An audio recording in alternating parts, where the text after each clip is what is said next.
All right. Hello, everybody. Tobin here with you. So a lot of fun stuff's coming up this week, obviously, for the Miami Dolphins, right? So we got free agency getting underway. Stephen Ross going to be spending money willy-nilly. But this was an exciting weekend, dude. There was a lot of stuff going on as far as the Miami Dolphins were concerned. And not just because Tom Brady is back and here to haunt us all again. That was horrible news. Dude is a show pony. See, the thing that he has is in the show pony regards is that he has the credentials. Typically a show pony is a useless pony that's just out there trotting.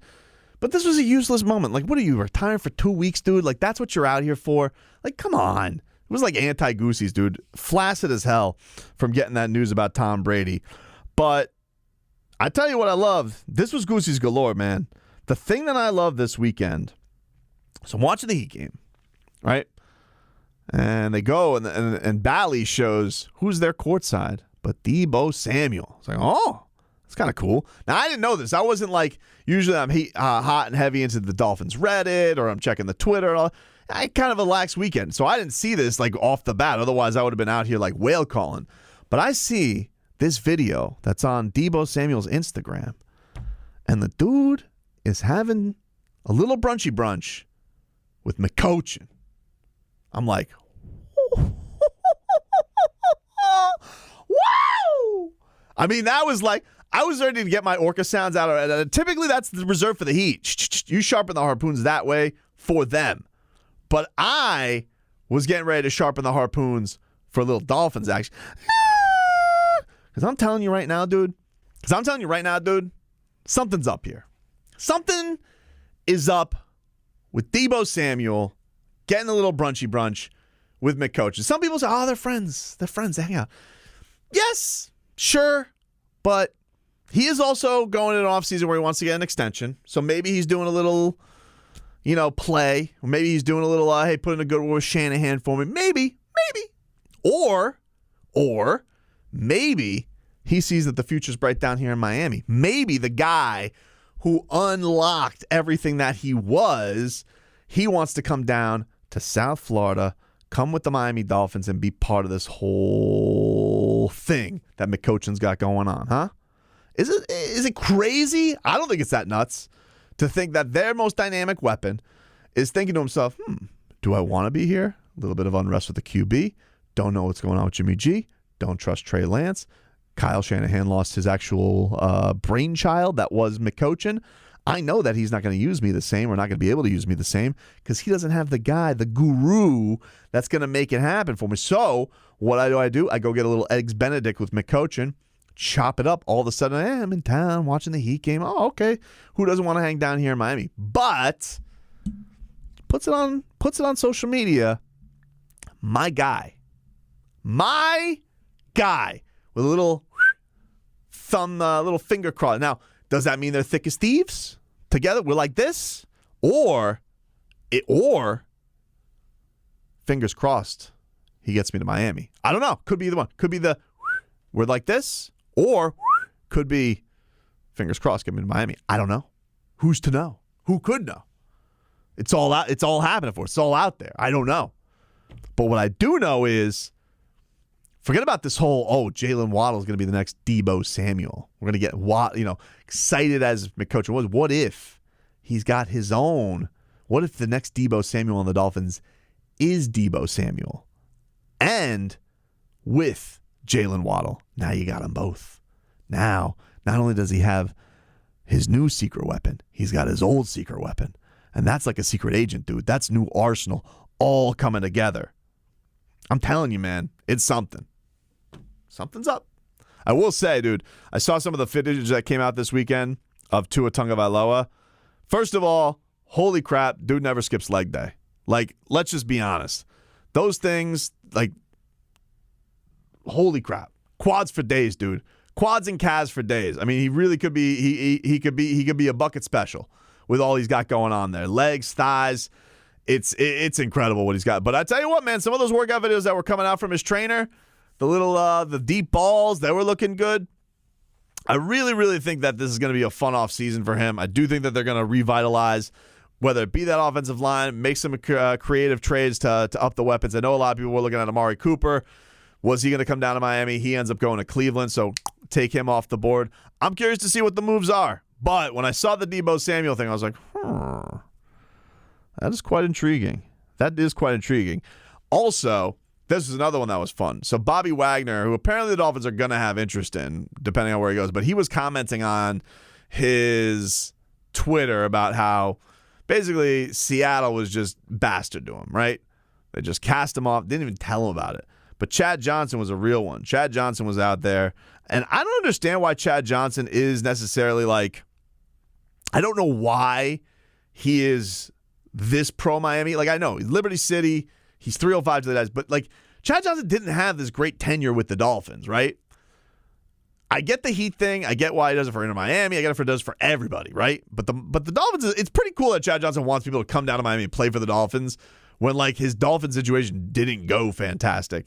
And he says, Bobby, come to the Dolphins. I have a few rental properties. You could stay for free. McDonald's is on me as well during the football season. Thoughts? Not heard from Bobby Wagner on this. Hopefully he got back to him on text. But I think that's great. I think that'd be fantastic. I'm really into the Bobby Wagner thing for a couple of reasons. One, I like the veteran leadership that he obviously brings to everything from Seattle, but I also like it the fact because you got to think that McCochin knows him well. If Mike McDaniel knows a guy that he's going up against in his division really well, that speaks to how much he believes in him and how much he thinks he can bring to this table. I know that, look, it's Josh Boyer's, it's his game. It's, him and Surtain and Madison and all the new crew that they put on on the defensive staff.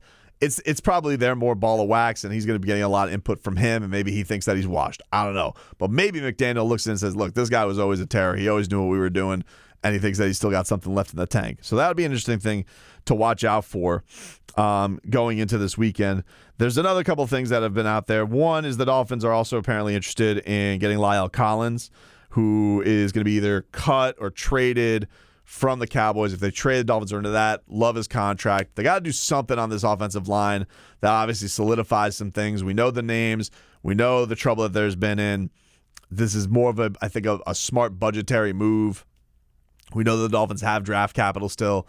And the other thing that's interesting about it, they tried to pursue him. Like, we remember the whole thing where they were trying to chase him down, Mike Pouncey on the plane and all that. So this is kind of a full circle thing where, like, the Dolphins where it was initial chase for La'el Collins before he got wined and dined by Jerry Jones in that beautiful mansion. But maybe a pursuit that didn't get going initially. It's almost like a Heat PJ Tucker thing where there's been many he's been circling around, you've been trying to make it happen, but it finally happens.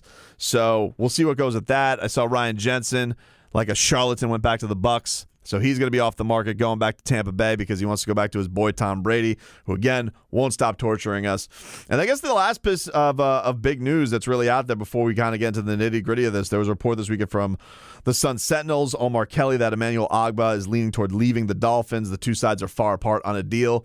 This is worrisome to me. I think Emmanuel Ogbah is a really, really good player, a really good piece for the Dolphins. I don't want to do the thing where we're like going to disparage him because, we didn't want him anyway. Now, I feel like most Dolphin fans really want Emmanuel Ogbah. Like, at least the read I've gotten, basically, since this has all started, is that people want Emmanuel Ogbah. Now, I know it's big money that they're throwing around at the guy, especially in line with some of the deals of guys who've gotten big deals. Like Max Crosby got 4 years, $95 million, $53 guaranteed. Harold Landry got a 5-year, $87.5 million deal, $52.5 guaranteed. They're younger than him. Ogbah's a little bit older. These guys are in their early 20s. This guy is in his late 20s. Thing I'd say about that, he is a pass rusher. I feel like that's a position that can sustain for a little bit of time. This is not somebody who you're like on the clock with, that you have to get right with. The other thing is, I'm just worried about the pressure that it puts on if they don't have a move that really replaces this. If you don't have a plan B, the right kind of plan B, what kind of pressure that puts on your young guys, specifically a guy like Jalen Phillips. So, I think that he was in a good spot last year. He was able to kind of slow roll the development, looked tremendous and a lot better as the season went on. But I'm worried about, like, what does not having Emmanuel Ogbah do for the pressure that goes on a second-year guy? And people may say, dude, he's a first-round pick. It's time to be a big boy and go get your double-digit sacks. Maybe, be that kind of a terror. But I say, like, yeah, but if I could put somebody else on the other side of him and have that growth become a little bit more palatable, do a couple of years with Emmanuel Ogbah, then who knows what the next move is. These football contracts are all fugazi anyway. Then does it become, all right, now the pressure's on for JP to go out there and be an absolute monster. Who knows? Maybe Jason Taylor comes in is like he'll leave the Canes, become a Dolphins sensei for him. In the meanwhile, join Sam Madison, Patrick Surtain, Goosey's galore, dude. You know what I'm saying? But nothing was more Goosey's than seeing him coaching with Deebo Samuel. I got to be honest with you. That was my favorite thing of the weekend. I feel like something's up. I can smell when your boots on the ground, dude, you can smell when something is up social media-wise. I'm telling you. Something's up. You don't just get mimosas with somebody for no reason. Or Eggs Benedict. Or a bagel. Got to get up early. Brunch. Business happens at brunch. Plans happen at brunch. Lunch would have been different. Dinner, okay. Dinner is for friends. Brunch is for business. Something to keep an eye on. Fingers crossed.